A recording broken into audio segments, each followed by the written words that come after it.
If you're watching this video, you know about the 1964 Shelby Daytona Coupe, and are probably familiar with the Factory 5 replica car that you can build for pennies on the dollar compared to the original 6 that are worth about $10 million each. But what you're probably wondering is, why is Factory 5's car called the Type 65? Well, I'm going to tell you why right now. Special thanks to Scottsdale Car Spotting's Instagram for this information.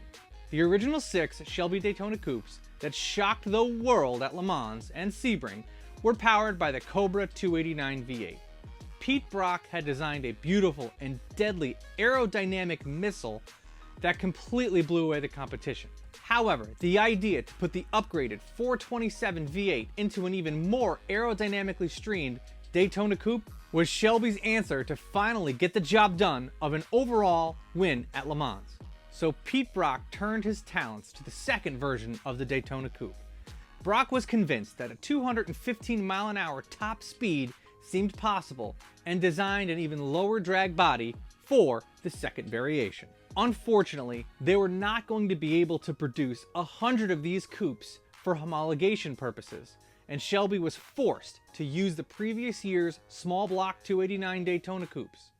However, Pete Brock still continued to work on the 427 Coupe that he designated the Type 65 Super Coupe. If you saw the movie Ford vs. Ferrari, you saw a reenactment of the moment this project died, when Ford asked Shelby to be the head of their GT40 program, and all available resources at Shelby was diverted to its success.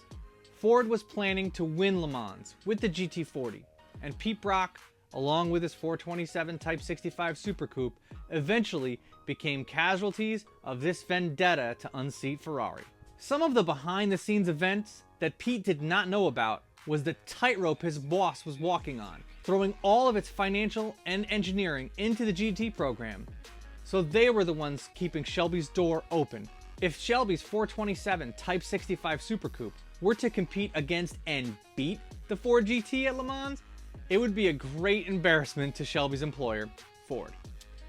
It ended up being an unneeded ace in the hole. In the event that the Ford GT ended up in disaster, Shelby was going to run the Type 65 Super Coupe with the Ford 427 at Le Mans, just in case. Maybe that could keep him in Ford's good graces.